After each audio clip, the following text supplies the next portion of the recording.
आप सभी का होम साइंस क्लासेस में स्वागत है। जैसे कि हमने पहले वीडियो में हम पढ़ चुके हैं आहार नाल, हमारा ये टॉपिक चल रहा है, ठीक है, आहार नाल का, जिसमें हम आहार नाल में हम मुख गुहिका पढ़ चुके हैं, ग्रास नली पढ़ चुके हैं।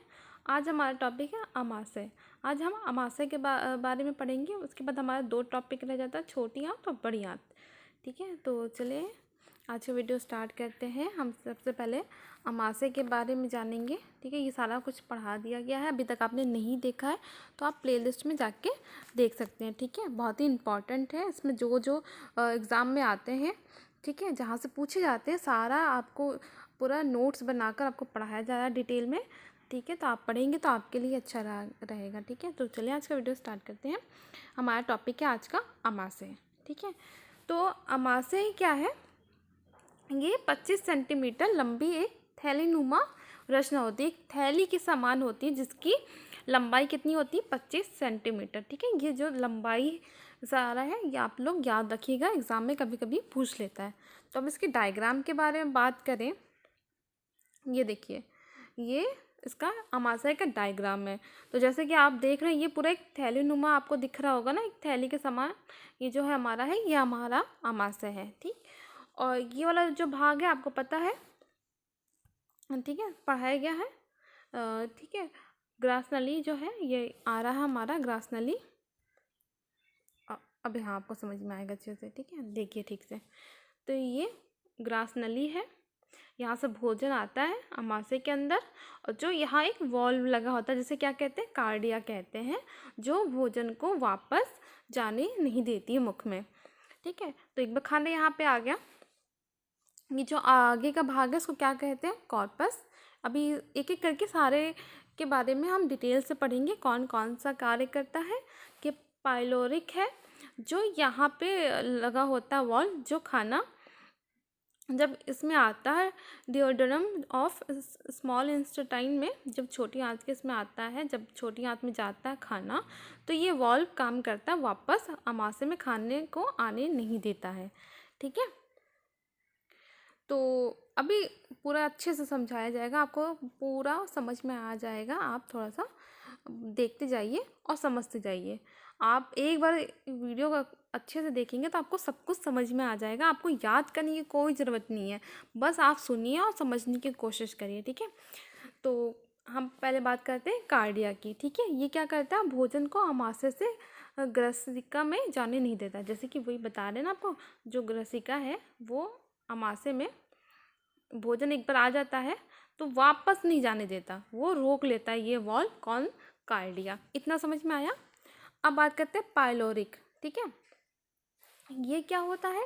ये भोजन को आंत से अमाशय में वापस जाने नहीं देता। अभी आपको बताया गया था, जब ये भोजन जब अमाशय से छोटी आंत में जाता है तो यहाँ पे लगा होता है, ये वापस अमाशय में खाना आने नहीं देता, ठीक है। वो जाके छोटी आंत में जाता है उसको आगे के प्रोसेस के लिए, ठीक है।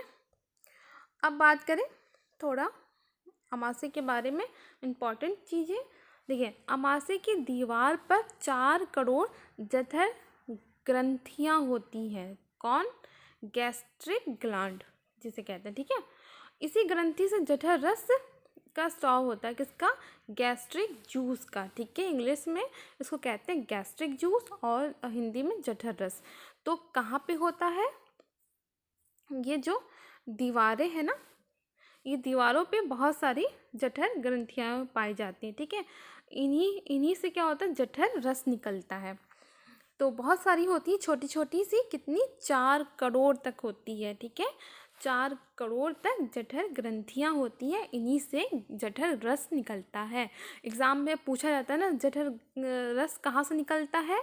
तो जठर रस जठर ग्रंथियों से निकलता है। और जठर ग्रंथियाँ कहाँ होती है? अमाशय की दीवारों पर होती हैं।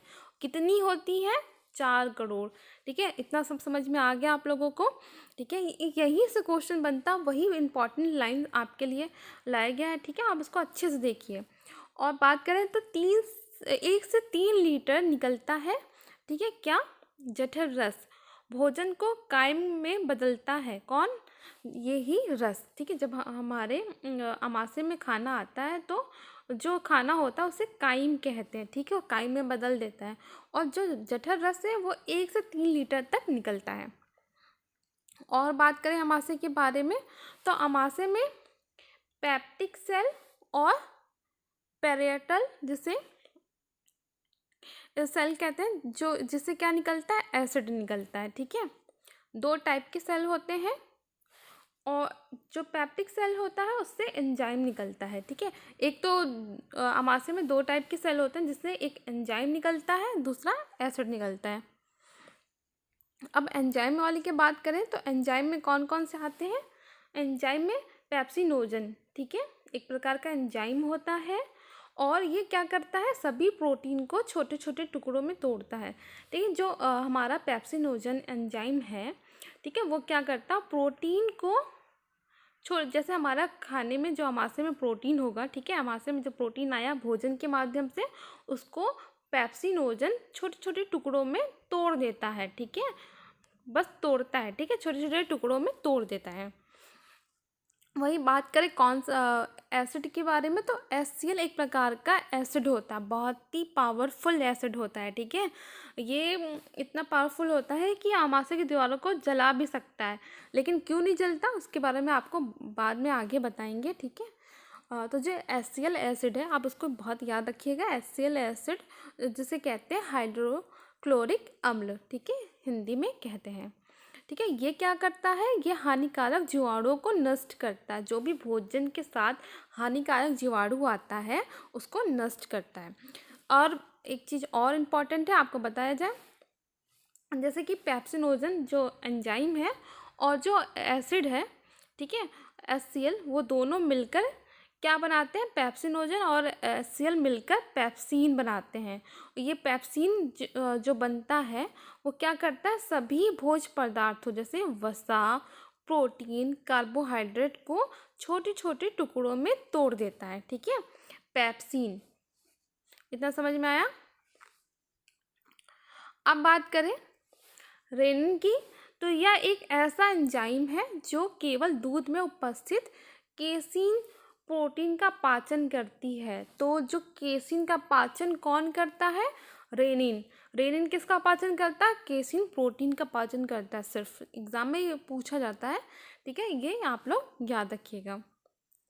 अब बात करें लाइपेज की, तो लाइपेज जो एंजाइम है, ठीक है, वो क्या करता है, वसा का एक पाचक एंजाइम है। जो लाइपेज सिर्फ वसा का पाचन करता है। तो वसा को ट्राइग्लिसराइड, वसीय अम्ल और मोनोग्लिसराइड में तोड़ता है कौन, लाइपेज। लाइपेज वसा का पाचन करता है, ठीक है, याद रखिएगा आप लोग। फिर नेक्स्ट है हमारा HCl। HCl इतना खतरनाक होता है कि अमाशय को काट सकता है, बहुत ही खतरनाक एसिड माना जाता है HCl को। तो वो अमाशय की दीवार को काट सकता है, लेकिन क्यों नहीं काटता, क्या रीज़न है जिससे कि अमाशय की दीवारें नहीं कटती है, क्योंकि जो म्यूकस सेल से एक प्रकार का म्यूसिन नाम की एक लेयर है, ठीक है, म्यूकस सेल से, ठीक है, ये क्या करता है, यह अमाशय की दीवार को HCl से बचाती है। कौन, म्यूसिन, ठीक है। म्यूसिन क्या करता है, एक लेयर है अमाशय में है, ठीक है, वो क्या करता है, अमाशय में लेयर लगी होती है म्यूसिन, वो क्या करता है, अमाशय का जो हानिकारक प्रभाव है उस वो बचाता है अमाशय की दीवारों को, ठीक है। किसके कारण, आप याद रखिएगा, म्यूसिन। तो आज का हमारा इतना ही टॉपिक था, जितने इम्पॉर्टेंट आपके एग्ज़ाम में बनते हैं इससे क्वेश्चन, तो ये आपको सब कुछ समझा दिया गया, बता दिया गया है। आप लोग अच्छे से देखिए, आप लोगों को एक बार में समझ में आ जाएगा, ये कुछ ज़्यादा याद नहीं करने वाला है, आप लोग बस इसको ध्यान में रखिएगा, ठीक है। तो अगर वीडियो पसंद आया तो प्लीज़ वीडियो को लाइक करें, शेयर करें और चैनल को सब्सक्राइब करें। Thank you for watching.